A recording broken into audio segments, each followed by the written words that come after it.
Welcome back to Sports Call here on Tiger 95.9. Ryan Lavoie, Brooks Childress with you here from Radio Row. It is SEC Media Days 2026, and we are now pleased to be joined by the Executive Director of the College Football Playoff, Rich Clark. Rich, the time is greatly appreciated. How are you doing today? I am doing great. It's good to be back with you guys. Been almost a year maybe since I saw you last. Probably so. Now, what's always interesting, Rich, is that I would love to hear from your perspective because we talk playoff and its format all the time. And I'm curious from your perspective, do you enjoy that the playoff is always such a huge topic of conversation, even when it's not actively happening, or would you like there to be an off-season to the conversation around formats and that sort of thing? I love that we talk about it all the time. Now, I don't want people to get stressed about it or to get uptight about it, but it's good that people care about it and that college football is front and center in people's minds because they love it like I do. So I have no problem talking about it. Now, it is part of my job too, and I talk about it all the time with my team, with the management committee. The management committee is the 10 FBS commissioners and the Notre Dame athletic director. But it's a big topic, and it's an important thing for us, and it'll shape a lot of what happens in college football for years to come. Before we look at all the topics surrounding the playoffs and everything this year, let's go back to last year. Indiana, first-time national championships. Wow. Look back at last year's playoff. What was your take on the entirety of the thing? I thought it was spectacular. It just could. We are so blessed because it lined up in ways that we could have never imagined. Like Indiana, and that story of where they came from. They had a Heisman winner on the team with Mendoza. He was spectacular in the game. And then you had Miami kind of rising up from the depths, if you will, to almost to the top in their home stadium.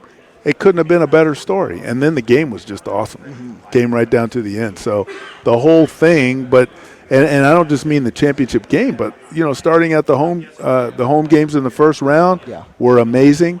And our bowl teams did a great job with the quarters and the semis. It was just really a great playoff. And my hat goes off to my team for what they did to put the games on, but mostly to the teams that played in those games because they are the ones that everybody's there to watch, and they just all laid it on the field. They left it on the field, and we just had a great playoff.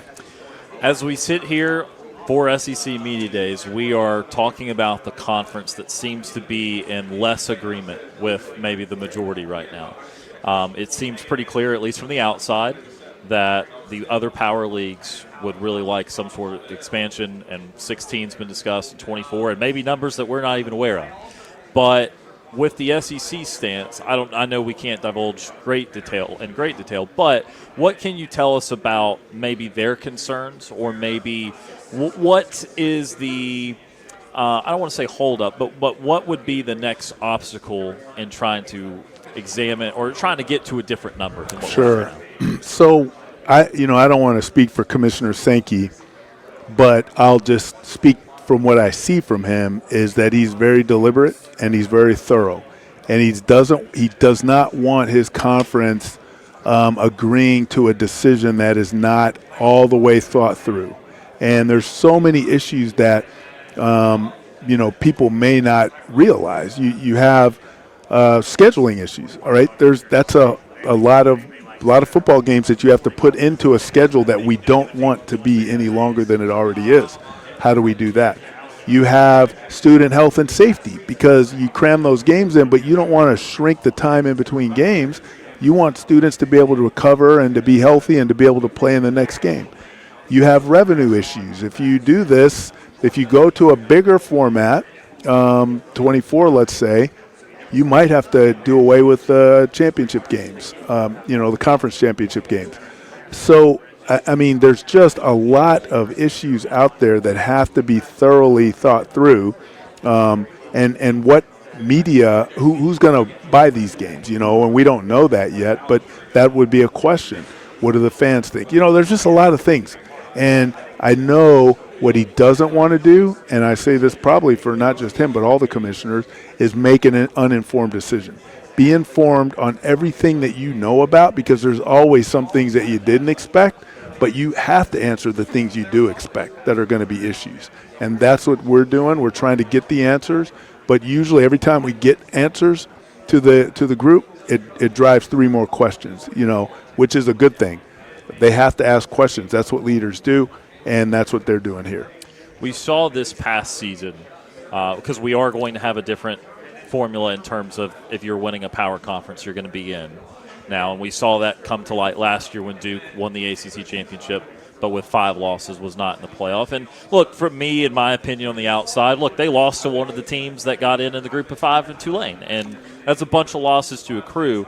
But I'm sure from a power conference point of view, you win this conference, you're deserving bottom line. So what were those conversations like? And just because one of the things we keep talking about too is, okay, fine, it does not expand, but there's still conversation about who's participating in the 12 that we have. So where are we? What drove the change, and do you feel comfortable now after this change of making sure the Power 4 conferences are in, that if we were to stay at 12 for a while, this would be the type of participation you're looking for?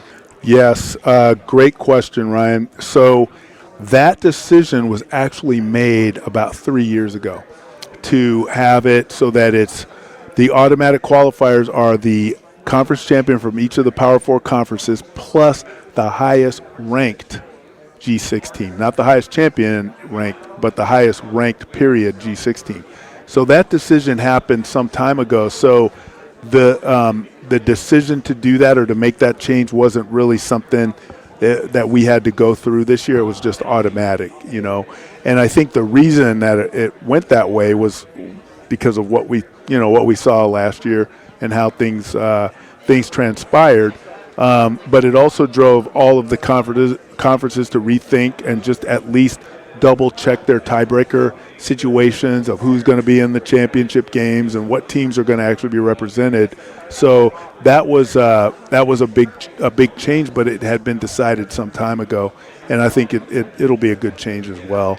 Another change that people aren't as aware of is the change for seeding in the playoffs. So the highest seeded team, the number 1 seeded team, will get to pick their quarterfinal and their semifinal game, and the number 2 and the number 2 team will then pick its quarterfinal game, and the number 3 team will then pick its quarterfinal game. So that's a change where the teams get to pick their path in the playoff, and that I think is going to be a good change and maybe an entertaining one to see how coaches think, how athletic directors and the institutions think about where they're going to play their games and win. So that'll be interesting. College football playoff is such a great tournament format you guys got going on right now. Another great tournament that just wrapped up was the FIFA World Cup. I don't know how much of that you caught this summer. Oh, yeah, I loved it. I got the fever. And I just, following up on that, one of the biggest things, one of the big talking points was the president of FIFA, Gianni Infantino, was basically at every match. How many playoff games did you attend last year? And this year, could you pull some strings and see if you could get that same jet to get you to all the playoff games? Okay, here's what's funny. I don't get a jet. I don't fly first class. I fly coach. So just for the record, I just want to make that clear because some of my bosses might be listening. But last year, of the 11 games, I went to 7. Excellent. So in the first round, I could get to 2. I go to the Friday game and then I get on a jet and I get to one of the Saturday games. Same in the quarterfinal round. I get to 2 of the quarterfinals, 2 of the 4, and then I go to both semis and the champ game. So I got to 7 of the 11 games, and then I'm obviously got my phone on watching the games that I'm not at on the phone. So, but it's pretty cool, and my wife goes with me to all of them. She did it the first year. And I said, just try it. She was like, all 7? Ooh, that's kind of tough.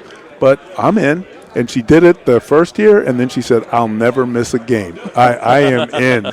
Because it was like those home games were so amazing. And the quarters, that the way the bowls do things, it just brings it up to that, that tradition. And it was just too good. Just like you caught the World Cup fever, she caught the college football fever. She did. Yeah. She caught it, and she's got it. So now I take her to every game. That's right. So, Rich, let's evaluate where we're at in terms of the campus games and the bowls participating in the playoff too. Because another topic would be if you expand the playoff and have more games, have more inventory, you got the optionality to go to more bowl games or go to more campus games. What has been the feedback on how that distribution has been and how the campus home games have gone? So the decision hasn't been made yet as to what, if they would be more bowl games or more campus games. However, there is a high demand for more campus games. People like campus games. And so I wouldn't be surprised, and I think we are leaning to, if we expand, that it would be more campus games. But until we actually decide on what the format will be, that'll be like one of the sort of subsequent decisions that would need to be made. But I suspect that it would be more campus games because they're so good, and teams want more of those. So that would be a pretty good addition, I think. We're still imagining a day where there's a huge rivalry game on someone's campus in a college football playoff. Oh, Obviously, yeah. Unfortunately, Auburn has not been up to par for that conversation the last several years. But we do know Coach Malzahn joining the committee there. And I guess I'll ask you to close one question on that. Just when you're evaluating people to put on the playoff committee, kind of what goes into that process and what are you usually looking for there? Yeah, so for the selection committee, the way the process goes is we, the conference commissioners, nominate members. We vet them out. We see who they are. And they are all either former coaches, former players, former journalists, and then some former administrators, but people that have high football IQs, people of high integrity, and people that have a good reputation as quality football people, if you will. And the men and women that we get selected are really some incredible people. So they'll nominate them, we'll vet them to make sure that they still want to do it, and then the management committee will vote for them. And they'll vote, and we'll select them. So every year, there's 13 people on the committee. So every year we swap out 4 or 5 people thereabouts, and that's how it goes. So the whole process is a good process, but we get some really quality people, and they're from across the board. I mean, we get them from different conferences, different backgrounds, doing different things. And the most important part of all of this is that they come in with an open mind and that they hang their hats at the door. They don't bring their biases with them. If they came from whatever conference, that they come in ready to pick the best teams in college football, independent of where they come from and where their background might have taken them. He is the executive director of the College Football Playoff, Rich Clark, with us today. Rich, we certainly appreciate the time. Good to see you again, and we look forward to seeing how it all plays out in the fall. Thanks, Ryan. Brooks, it's great to see you guys, and thanks for what you do for college football. That is Rich Clark, the executive director of the College Football Playoff, with us today on Sports Call. All right. Thank you, guys.